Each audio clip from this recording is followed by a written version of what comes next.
नमस्कार। अर्चना की दुनिया में आपका स्वागत है। दोस्तों, colours of India painting series की ये मेरा 10वां एपिसोड है, जिसमें मैं आपके लिए लाई हूँ तमिलनाडु की तंजौर पेंटिंग। तंजौर पेंटिंग कहा जाए तो जितनी भी लोक कलाएं, जितनी भी फोक आर्ट्स हैं इंडिया की, उनमें सबसे ज्यादा भव्य, सबसे ज्यादा आकर्षक और सबसे ज्यादा कीमती पेंटिंग्स होती हैं, जिनमें गोल्ड का काम होता है, असली सोने का वर्क जिसमें लगाया जाता है, और कीमती नग, पुराने समय में तो ओरिजिनल जो स्टोन्स होते थे उनका प्रयोग किया जाता था, अब इस समय किया जाता है। लेकिन आपको बता दें कि अभी भी जो गोल्ड फॉइल लगाई जाती है वो 22 कैरेट गोल्ड की ही लगाई जाती है, जो कि वहां पर आंध्र प्रदेश में बहुत आसानी से उपलब्ध है, क्योंकि वहां की लोकप्रिय कला है ये, और वहाँ इसका काम होता है, व्यापार होता है, इसलिए वहाँ सहज उपलब्ध है, हम लोगों को नहीं मिल सकी। इसलिए मैंने जो पेंटिंग बनाई है वो उसकी अनुकृति बनाने की कोशिश की है।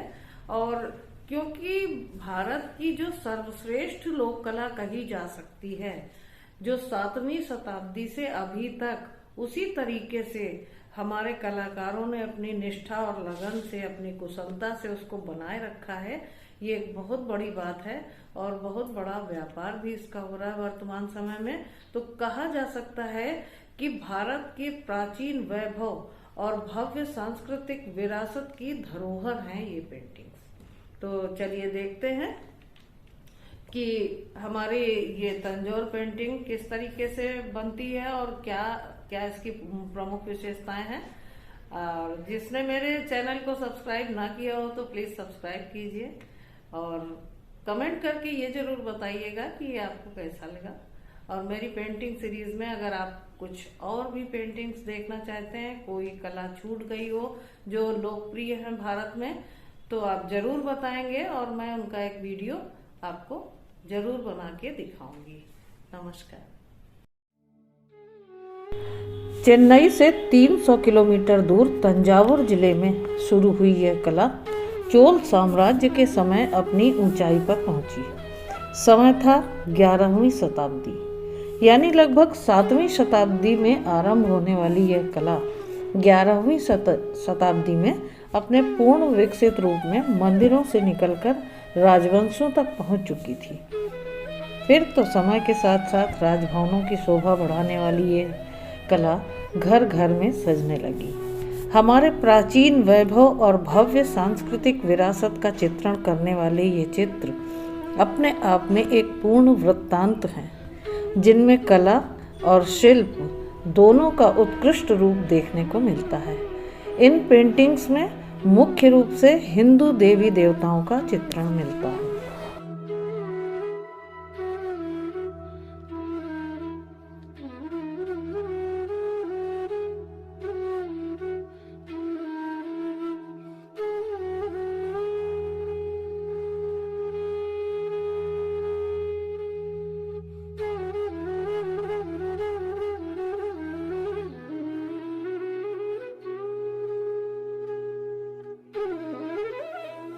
कहा जाता है ये पेंटिंग्स अंधेरे कमरे में रोशनी फैलाने वाली होती हैं। अतीत में अन्य पारंपरिक लोक कलाओं की तरह इनमें भी खनिज या प्राकृतिक रंगों का प्रयोग किया जाता था। चित्रों में पृष्ठभूमि गहरे रंग की चित्रित की जाती है, वहीं पात्रों की शारीरिक बनावट की कुछ मुख्य विशेषताएं भी होती हैं, जैसे गोल चेहरे, स्वस्थ मोटा शरीर तथा बादाम के आकार की आंखें। तंजौर पेंटिंग में छाया और प्रकाश के अनुसार गहराई का प्रदर्शन भी किया जाता है, अर्थात शेडिंग भी दी जाती है, जो अन्य लोक कलाओं से अलग है। तंजौर पेंटिंग में कला के साथ अद्भुत शिल्प का समायोजन इसे अत्यंत भव्य रूप प्रदान करता है। मैंने अपनी सीरीज में तंजौर पेंटिंग के अनुरूप उसका एक एग्जाम्पल बनाने की कोशिश की है। हालांकि यह उनके जैसी ही है, पर इसे एक प्रतीक के रूप में देखते हुए आप वास्तविक चित्र की भव्यता का आकलन कर सकते हैं। मैंने यहाँ अपना चित्र कैनवस पर बनाया है, जबकि पारंपरिक रूप से यह लकड़ी के पटरे यानी कि प्लाई आदि पर गोंद से कपड़े को चिपकाकर उसके ऊपर बनाया जाता है।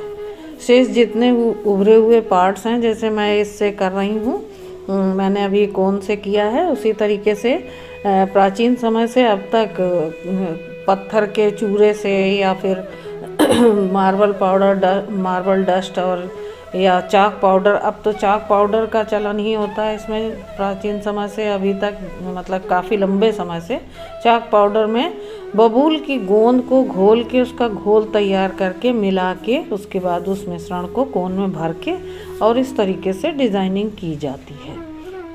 तो इसी तरीके से मैंने कोशिश की है कि मैं उसको फेविकोल मिलाकर मैंने चाक पाउडर में और इसको उभार दिया है। तो इस तरीके से जितने उभरे हुए पार्ट्स हैं उनको चाक पाउडर में गोंद मिला के उभार दिया जाता है।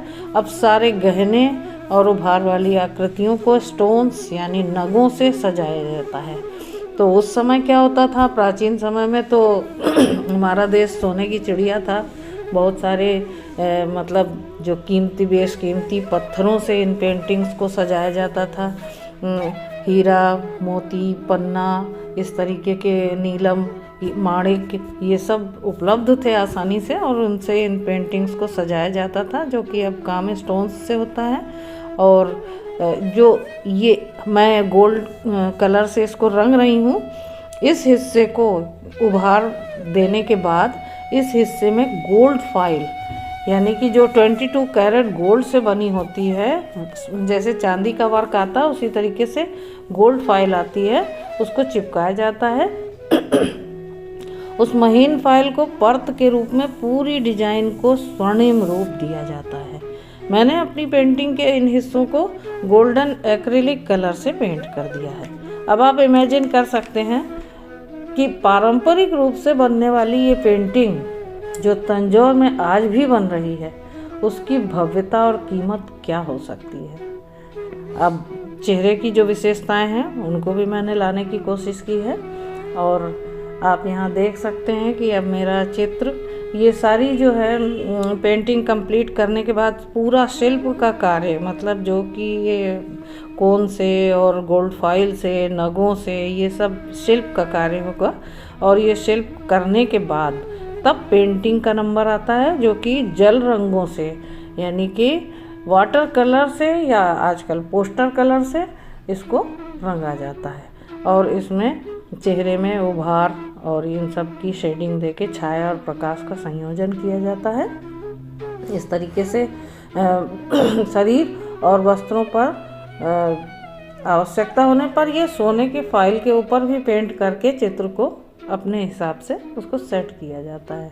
कला और शिल्प के अद्भुत संयोजन वाले ये चित्र जितने भव्य और सुंदर लगते हैं उतने ही महंगे भी होते हैं। एक एक ओरिजिनल पेंटिंग की कीमत लाखों में होती है।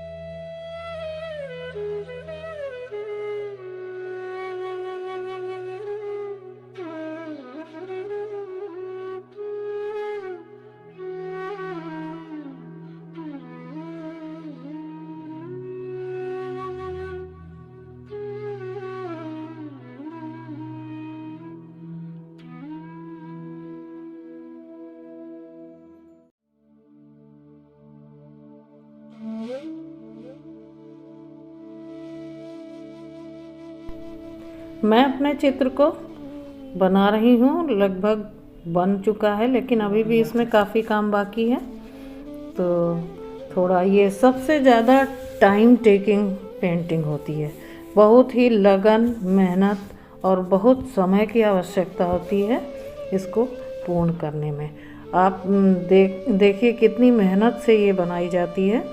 यानी कि मैं तो इसका एक डुप्लीकेट पेंटिंग बना रही हूँ, लेकिन जो वास्तविक पेंटिंग्स होती हैं, जो ओरिजिनल पेंटिंग्स होती हैं, वो पेंटिंग्स कितनी मेहनत और कितना समय लेती हैं और कितनी अद्भुत कलाकारी है ये। वास्तव में ये बेशकीमती हैं।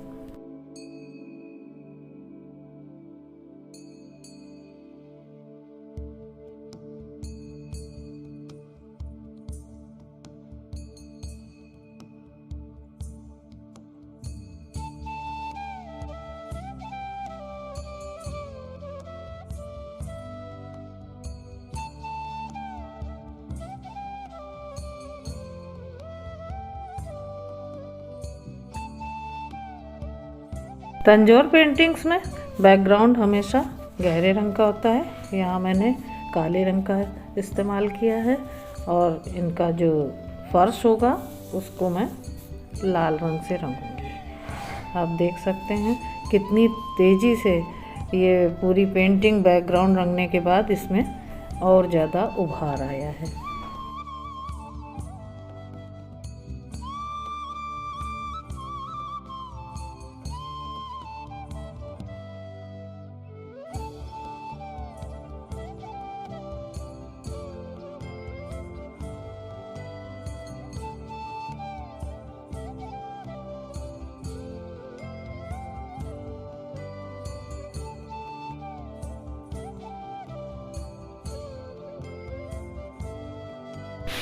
तंजौर पेंटिंग्स भारत के प्राचीन वैभव और भव्य सांस्कृतिक विरासत की धरोहर हैं।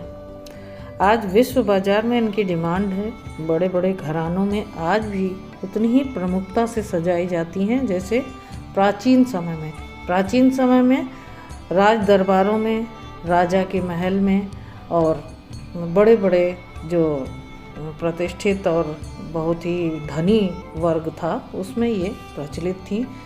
और हमें गर्व होना चाहिए कि हमारी इस धरोहर को उन कलाकारों ने कितनी प्रवीणता और निष्ठा से आज भी जीवित रखा है और उन कलाकारों पर जिन्होंने इसको जन्म दिया। नमस्कार।